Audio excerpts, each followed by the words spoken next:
Aliens Explored is a podcast exploring famous and obscure cases of UFO sightings, alien abductions and other strange events from both a believing and a sceptical perspective whilst keeping an open mind. I'm Stu Jackson, a professional actor and amateur ufologist with a particular interest in the crop circle phenomenon. I'll be debating that otherworldly visitations are real. The truth is out there. And I'm Neil Kelly. I'm a professional actor as well and used to work for the military as an intelligence analyst. I'll be arguing from a more doubtful point of view. I mean, it's all a bit far-fetched, isn't it? The term UFO is correctly used to describe anything unusual we see flying in the sky where we can't work out what it is. Some of these flying objects may indeed be of extraterrestrial origin, but many undoubtedly come from somewhere closer to home. Join us on Aliens Explored as we discuss man-made UFOs. Hello listeners and welcome to Aliens Explored, your weekly podcast where we look at the skies above us, we look at historical cases, we look under the waters, we look everywhere for UFOs and aliens and otherworldly things. I think I've captured everything there, haven't I? I think so, and we see them everywhere because that's the kind of people we are. And this is one of your hosts, Neil Kelly. Hello, and this is your other host, Stu Jackson. We've gone a bit too Ronnies. And it's good night from him. No, don't go anywhere. It's not good night yet. Listen to the podcast first, because we've got quite an interesting podcast this week, I think. I always say that, though, don't I? You always do, yes. And but I've never been proved wrong. Not been proven wrong, no. Has anyone listening out there who wants to prove Stu wrong? Well, bring it. No. Yeah, we accept the challenge. No, if you do find any of the episodes less than enthralling, do let us know and let us know what sort of things you want to hear. This is as much your show, listeners, as it is ours. So anything you want to hear about, get in touch, let us know. You can email us at aliensexplored@gmail.com. You can also find us on Facebook and Twitter and those usual places. And while we're on it, I was going to mention this at the end, but I'm going to mention it now instead. Wherever you listen to your podcast, do leave us a cheeky little review. And a star rating. It does help other people find this podcast, and we really appreciate it. And you'll be one of our favourite peoples if you do. We'll love you for it forever. Yes, indeed. Oh, for a while, anyway. Until the next fad comes along. Yeah. So bit of an now. It's been a while. Neil, since we've actually recorded anything, hasn't it? Because of holidays and things like that. All sorts of things like that. Obviously not a gap for our listeners because we've managed to, we recorded in advance and built up a stock, and now we haven't got a stock. And this episode goes out this Friday, and we're recording on Wednesday, so I'm going to be up against it. But it's worth it. It's worth it, certainly. But yeah, so what's anything UFO related, either fictional or factual, been going on in your life, Neil? The short answer is no, but if I possibly I could come up with something UFO. I don't think I've seen any movies or don't make it up. Any ideas? Some bloke the other day said something. No. How about yourself? Have you been probed? Sort of. I mean, a little bit vicarious, but I've been. I mean, as you know, Neil, and as our listeners are about to find out, I've been away at a festival for 4 days in the depths of Wiltshire. And you look it, I have to say. Thank you. Yes, I'm peeling like buggery, which is I got all sunburnt and now I'm peeling. but I'll live. But yeah, I mean, Wiltshire, of course, is where the vast majority of crop circles happen. We didn't get to visit any crop circles, but a group of us as friends, I did take everyone to a visit to Avebury, which is Neolithic stone circle and quite closely related to ley lines and UFO activity and things like that. So didn't see any UFOs, but was in a UFO hotspot. That's what I was driving at there. Also, I just want to show off that I've been on holiday. that is really UFO related. It's I can't claim anything like that. I was trying to remember if I'd watched a movie or seen anything on television, but I don't get out. Well, we were going to have a look at for crop circles, but of course it's that time of year they've harvested them all. So, I mean, there was a meteor shower when I was away on holiday in Norfolk, but cloudy, overcast sky, so couldn't see anything. So that's okay. That's where our American listeners often have an advantage if you're looking out into the clear blue skies above Nevada or Arizona. Then you're far more likely to see things than we are in cloudy, overcast England. Yes, indeed. But something you might see, no matter where you are in the world, of course, is man-made flying saucers. Right, so do you like the segue there, Neil? I did like the segue because that's what we're going to talk about today. Is it man-made? Are we just confining ourselves to man-made flying saucers, or man-made UFOs, or anything extraterrestrial related that's turned out to be terrestrial in origin? That is a brilliant question. So when we initially sort of came up with the concept, I made a note, man-made UFOs. But the trouble with that is if you get a ball and throw it through the air and someone else sees it and doesn't necessarily recognize that it's a ball, but they see an object, that's a man-made UFO. It is. We want to limit it comes a bit in more the definition, than that, don't we? Well, I'm thinking, are we going to talk about objects that people have created to deliberately create the impression that it's an extraterrestrial visit, or are we talking about things that are terrestrial in origin that people haven't been able to identify, like an experimental aircraft or some trick of the light? I'm with you. Well, we did the episode some months ago about UFO hoaxes, didn't we? So I feel like we've kind of covered that one for the most part. So this is more about, and I'll use the term sort of man-made flying saucers. I think that's probably more closer to what we're aiming for here. So we're talking about craft that looks like UFOs, UAPs, flying saucers, whatever it is, but actually is definitely man-made. Have you turned up anything in your research on this, Neil? No, I just keep coming back to this list of UFO-related hoaxes. So the oldest one that I've been able to identify, I think, actually there's a couple that could be that are quite old, but probably one of the most famous ones is the Gloch, or the Bell, which was a Nazi creation. This one's more rumour than anything else, though.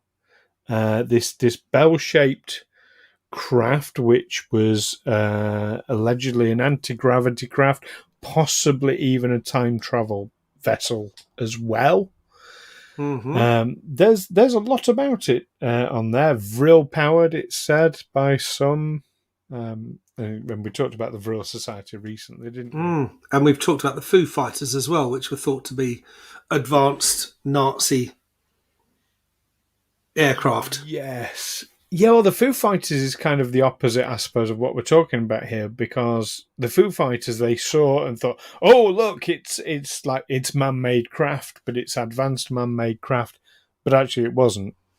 I suppose if you're in a war, and especially a war like the Second World War, which lasts for several years, and during which there are a lot of technological innovations, You think a war that started with cavalry charges and biplanes and ended with ballistic missiles, jet aircraft, drones, nuclear weapons. So if you're attuned to think that anything that's in the sky that you can't recognise as friendly as one of your aircraft is an enemy aircraft, however strange it might look. Yes.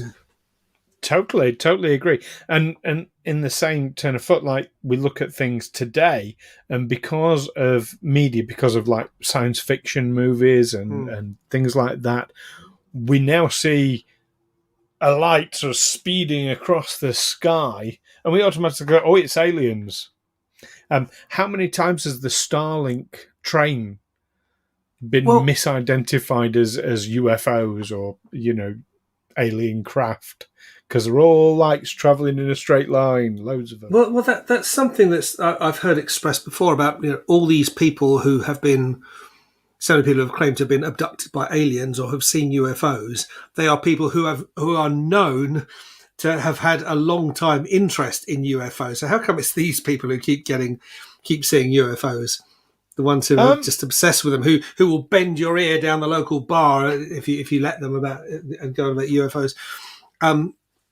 I've certainly read about there's an awful lot of UFO reports associated with such people. Some of whom are probably our most avid listeners. I would ask the question, like, are we sure it's that way around? Is this like more of a chicken and egg thing? Because, taking myself as an example, I had zero interest in UFOs. Zero interest in the whole culture until I had an experience myself. Then I got all interested in it. So all these people, yes, they might be really avid, people who just avidly absorb everything they can about the culture. But is that because of their experience rather than they happen to? I wonder if it works the same way that if you've just watched a horror film about a home invasion or something, and then you hear some noise that you can't immediately identify downstairs in your house, you're probably more likely to be frightened by it if you've just watched a movie where that's the start of something horrendous and deadly than any other night. You might just have a more open mind about it. So perhaps, watching movies about UFOs will prime you to misidentify something you see in the sky that you can't identify. Oh, very much. Misidentify what you can't identify, yeah. And that's what we talk about, sort of auto-suggestion, where, your brain sort of fills in gaps, but it fills it in from where it's at that moment. Yeah, because as psychologists have said, we are creatures who seek patterns, and we seek to explain things and fit things into context. And suddenly you see something that you've never seen before, but except the only place you've seen it is in a movie about UFOs or War of the Worlds or something. You think, oh, okay, that fits into that bit of what I know about the world. There's a sort of almost practical application to that. I'm a member of a Facebook group that's all about faces in things, in inanimate objects, and people are like, post a picture of a house or a handbag, the way it's just been crumpled on the chair or whatever, and these things all look like they actually have faces, and that's exactly that phenomenon, that seeing patterns in things. But some of them look absolutely hilarious. So but I mean, there was that famous picture of the face on Mars, which was first photographed by, was it the Viking 1 explorer in 1976, when we first sent a probe that far, and of course it turned out to be just a combination of shadows and poor image resolution, but it really looks like there's a face. There's a few lumps, but one of them really looks like a face. It does, and that particular image has been used as an argument for Mars being occupied to this day. Is still used as an argument for that. We've digressed really far. We do tend to do that. UFOs. But talking about you talk about the earliest man-made UFOs. Probably the earliest one stems from man's first successful attempt to fly, when the Montgolfier brothers successfully launched a hot air balloon back in the 18th century. It was quite a simple balloon. It didn't have its own heat source attached to it. Basically, they heated it over a fire on the ground, and then when it had enough hot air in it, they released it with themselves in it, and I think an actress as well, for some reason.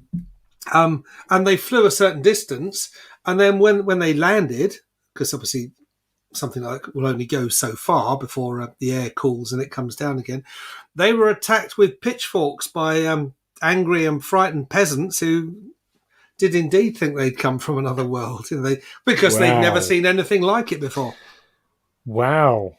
That's an excellent example. They barely escaped with their lives. Yeah, man-made UFO, not an attempt to deceive people, not an attempt to create a UFO hoax, but really just an experimental aircraft. Well, yeah, and do you know what? There's an interesting takeaway from that. I'd not heard that story myself, but my brain's instantly gone to, why did they think they were from another world? Why was that their go-to explanation for this inconceivable thing that they'd seen? I think in those peasants, the only thing they would have seen in the sky before would have been either a bird or something that had been thrown. And then suddenly there's this huge object coming down on them. Yeah. But I bet they've gone to church every Sunday and heard all about, God in heaven or the angels and things like that. But they see a flying craft and instantly think, oh, they're from another world. That suggests something's happened in our collective sort of history, our genetic history. Perhaps to instantly go to that as an answer, or perhaps the response of Aboriginal peoples of the Americas or the South Pacific, who had probably never been out of sight of shore in small canoes and fishing boats.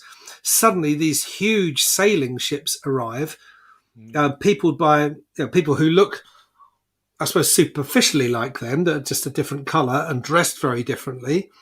Who in some cases proceed to slaughter them, or in some cases, like Captain Cook, end up getting slaughtered by the natives because they've certainly come from somewhere else. Mind you, those natives would tend to, I think, anyone who wasn't of their tribe was automatically an enemy. Yes. Better safe than sorry. Self-protection thing.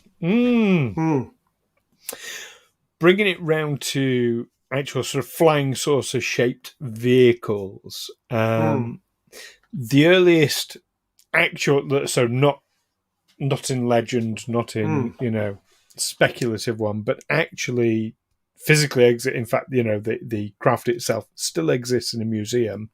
Was from 1932. A Romanian called what's his name? Coanda, I think his name was. Henry Coanda created what he termed a lenticular flying machine. So this basically means a round flying machine. But back in 1932, he made a small scale model of it, which worked. And he was granted a patent in 1935 for it. I don't think it worked very effectively, though. I mean, one of the Nazi, when we spoke about the Nazi secret weapons at the end of World War II, one of them was a plane where the wings were circular. If you saw it from below, it would look round with, you'd just be able to see the nose with a propeller. I think it was propelled, sticking out the front and a slight tail behind it. But generally, it was imagine like a delta wing aircraft, except the wings are a round shape. Rounded. So I'm gesturing, we're making gestures that our listeners won't be able to see. So. But yeah, from the ground, they called it the round. Circular wing, didn't they? Is that what they called it? Wing, yes. I believe so, yes. Yes, and that's a brilliant example. I mean, wing design is a very complicated. There was.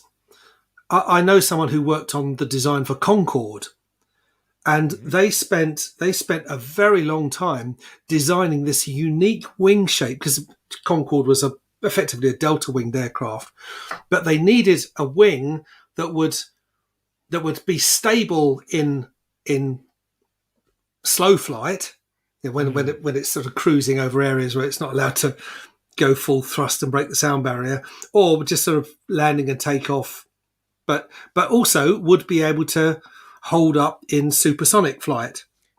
Yeah. And of course, this was during the Cold War, and the Russians at this time were obviously taking a very keen interest. There were all sorts of espionage and counter-espionage activities, with all sorts of things like the constitution of the tyres. And they knew that Russians were sneaking out to the runway to take scrapings from from the skid marks where the aircraft would land. So they created this latex that was a bit like bubble gum, and spread that there and laughed at them at the thought of these Russian scientists trying to make tires out of bubble gum somewhere in Siberia. But the wing shape, it was so specific, so hard to arrive at, and it was so complicated to make, that when the Russians produced their own version, their Concorde ski, it was just basically a box, a squared off delta wing, and then it had this little tail plane at the front, I think above the cabin. And when experts when Concorde ski was first unveiled, a lot of experts just looked at it and said, "No way, that is supersonic." As it turned out. And was it? I'm not sure that it was. No, it was called Concorde ski, and it crashed spectacularly at the Paris Air Show in 1974. Oh, crikey! But, wow. I mean, do you know what? That's an interesting point. So we're talking about flying saucer shaped craft, but of course, a lot of UFOs are delta shaped. So you look at like your Flying Wing, your B-52 bombers, your Concorde. They would be sort of UFO shaped man-made craft as well. And also, of course, variable geometry aircraft that have wings that fold in and out, which is handy if you're parking them on an aircraft carrier. But also, you have these wings that come out to stabilize the aircraft when it's flying more slowly or needing to maneuver. But when you need the thing to just go full on, you just fold the wings in and it goes like a rocket. Well, Concorde had a variable nose, as I recall. I think it was only for when it was on the ground. So the pilots could see in front of the nose would droop down, and then when the nose would come up. Right, because that was cheaper than doing a camera. Or perhaps the technology. Probably back then. Yeah. I mean, you think that Concorde was, it was an aircraft that came into service in the 1970s, so based on designs from the 1950s. So that was one of the criticisms of the space shuttle, is that the Challenger that sadly blew up in 1986. They're saying, well, these things take so long. The process from conception to design to build to test to actually use is so long that it will always have technology that's 20 years out of date. Yes. Okay, well, moving on to some others, there's a couple of examples of round craft that are based on basically like, how would I put it, sort of a horizontal turbine. There was the Avro car way back in 1958, which had a single turbine at its centre. Carried 2 crew members. The only trouble is it only hovered like 4 or 5 feet off the ground. Right. So it's actually seen more as an early sort of hovercraft, just without the skirt, basically. That's how it's perceived. But then there was the M200 series, which actually went into a bit of a production with the M200G Volanta, I believe. This is more 1970s. This one had a series of turbines around its edge so that your pilot or your crew, only 2 crew members, but they would sit in the centre of it with a plastic bubble over their heads. And then you had, I think it was 6 turbines around the edge of it. That one was more successful, I believe. Yeah, and we know British Rail. We know British Rail very well, don't we, Neil? Being in Britain, British Rail as was, or as the was, yes. privatised, franchised out. But this was when it was a national company. In 1970, they developed their own flying saucer that even includes on its patent interplanetary travel. Really? 1970.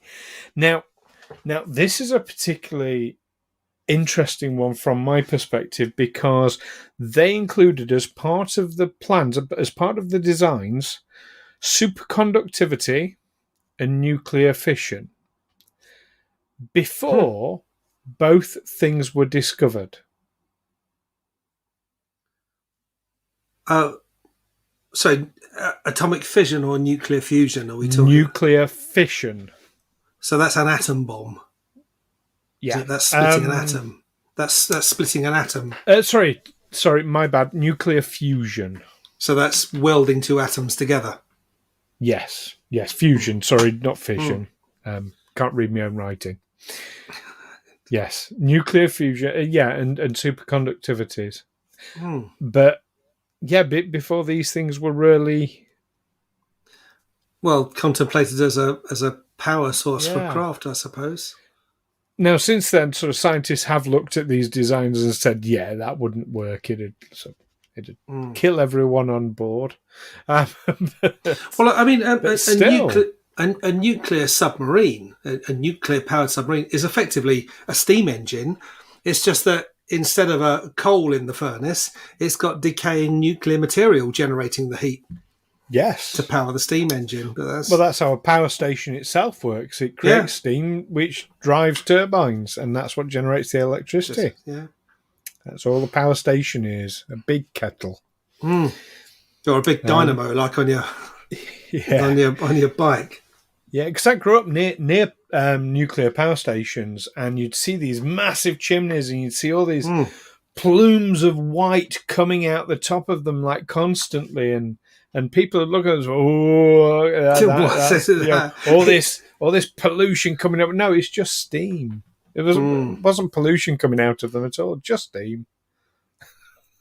Just water. Yeah, but I suppose you've got to be a bit suspicious around anything nuclear. It's what you can't see with the radiation. When you're being bathed in something that's coming from a nuclear power station, should I be worried about this? Is this really just steam? Exactly. But it did strike me as a really weird one that, British Rail. Now, I mean, the term flying saucer, wasn't that apparently a misnomer that a pilot described the UFO that he'd seen as having an erratic flight pattern like a saucer, as if you skipped a saucer across water, that it was like bouncing.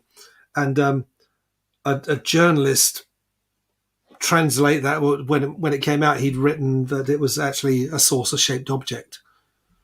Is that where the flying saucers term comes from? I'm feeling very proud right now because that was something, we talked about in a very, very early episode, and I'm really, really, impressed that you remembered it. Oh, that's where I remember it from you. Yes. So I'm reminding you about a thing that you reminded me of.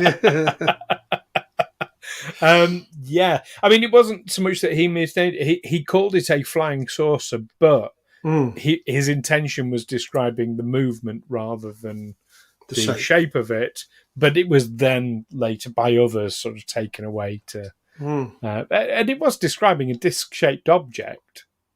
So it's an easy mistake to make. But no, it was the movement he was trying to convey. I remember when the frisbee craze started. I'm old enough to remember the 1960s when frisbees first came out over here. I think they'd been in America for a while, but they were new here and advertised on television. Everyone wanted a frisbee, and of course, printed on it said "Whammo frisbee flying saucer." So, of course, it's exactly what it was. Yeah. You could even use it as a plate if you turned it upside down. Now, I've literally got this from the Back to the Future movies. But in the third Back to the Future movie, Marty McFly has a pie. and it is frisbee pies, and the plate it's on, I think he actually uses it as a frisbee. Okay. But yeah, so I'm wondering, like, is that historically correct that frisbees were actually pie makers and people used their plates as toys? It probably started with that, didn't it? That someone's You can imagine people can't you? throwing around a metal plate or a plastic plate. Well, maybe they're throwing around a metal plate, which Yes. which was great fun until someone got their skull split open by it. I was going to say, if they're throwing around a plastic plate in frontier times, that's definitely alien involvement. Yeah, but then someone thought, "Oh, this is a great game. Let's make it a bit safer with rounded edges and such." Yeah, and plastic. Interesting. But if you know, listeners, do let us know. Well, gosh, we're here at the half hour mark. We better summarise what we think. Now, I'm gonna postulate a theory to you, Neil, and see what you think of this. I think that of the man-made fly, let's stick with the flying saucers. No, do you know what? I'm going to incorporate the deltas into this as well. I'm going to postulate that, at very least, the visual design, if not some of the technology, is from otherworldly visitors. What do you think? I think that's possibly a bit fanciful. I think that aircraft designers, they spend an awful lot of time trying to optimize whatever it is they're trying to do, whether they're trying to optimize lift or speed or invisibility on radar, and the shapes come out of that they perhaps even computer aided design, that they program what their requirements into a computer and it comes up with a particular shape. These shapes are very difficult to arrive at. But I could tell you that rather than from actual UFOs, I think there's an awful lot that comes from science fiction. That it has often been said, if you want to have a look at what the future might look like, look at science fiction rather than science fact. There was a famous story about Dick Tracy, who will be more the comic book detective, who will be more familiar to our American listeners than to our British listeners, despite the Warren Beatty film of about 1990 odd. Dick Tracy, and these were cartoons from the 1940s, he had a radio in his wristwatch. I think it had an aerial sticking out of it, and the comic would be calling Dick Tracy. And the scientists at the time said, well, that's impossible. You can't have a radio in a wristwatch because a radio is a big thing. In those days, a radio was a piece of furniture, basically. Yeah. And where would you fit all the valves and everything? Because they were their imagination was limited by what they knew was possible at the time. And of course, the science fiction writers just said, well, I don't care. I'm not thinking about the technology. I'm just saying he's got this thing. Work it out for yourself how it's possible. And I think a lot can come from that. A scientist, a science fiction writer comes up with an idea, and that takes off. Well, yeah, I mean, as you know, I'm a huge Star Trek fan, and there are many examples of, and scientists will say, I was inspired by what I saw on Star Trek to invent this thing. That's a very, very common thing. Yeah, and there are even books on the science of Star Trek. How the interstellar drive works, how the transportation chambers would work, or what would be the science behind it. Or you can ask me, because I've read them all. I am considered as something of a not expert, but I know my shit. Well, you know as much as anyone who's ever written it. Probably close. Back onto topic then. So I get what you're saying about, that you look for the most efficient design, but surely to look for the most efficient design, you look to nature and you can say, okay, we want a vehicle that's going to fly. Well, what already flies? Birds fly. Yes. And they've got wings and, they've got like pointed front ends. You don't see in nature a flying saucer shaped bird. No, and yet round bird. the way that birds fly is something we haven't ever really been able to replicate. I mean, there were some early aircraft. They call them ornithopters, which is a plane that flies by flapping its mechanical wings. And they can get it to fly off the ground. They can get it to lift off, but they can't do all the complicated things that birds can do, to rotate it, to sort of come in for a landing on something, or to snatch something out of the come down and snatch prey, that sort of thing. But we just don't have the materials that can take the stresses that will be involved in that. No, our aircraft is more based on things like the Hawk, so ones that glide and without flapping the wings, they use the airlifts. But yeah, I think looking at these round, I don't know, they're getting their inspiration from somewhere. I don't think it's computer design either, because computer design would go for some more delta shapes and or in the case of Concorde, which was a very, very complicated requirement that needed to be able to take the supersonic speed and be stable in slower flight. There's an American spy plane called the Blackbird. Yes. It was. I remember once it was coming over to Britain for an air show, and it was going so fast that as it started to slow down over somewhere of the English Channel, by the time it had completed its turn, it was over Amsterdam. Mm-hmm. And apparently, because it gets so hot, because it's going so fast, there's so much friction generated, it actually changes shape. That I think there's something like it grows an extra foot in length. Wow. And they have to be able to build that into the design, that it won't distort, that it will. And apparently the fuel tanks are porous. They can only fuel it right before it takes off, and then they will become sealed in flight. Wow! But all these things you have to take into consideration. Just the effect on materials of going at that speed and getting that hot. There's definitely a lot to it. Anyway, we've gone way past our time. So, so listeners, what do you think about the man-made flying saucers? Do you think they're inspired by otherworldly visitors, or is it just kind of a natural evolution in normal flight? Do let us know via the usual methods. You can find us on Facebook and Twitter. You can email us at aliensexplored@gmail.com.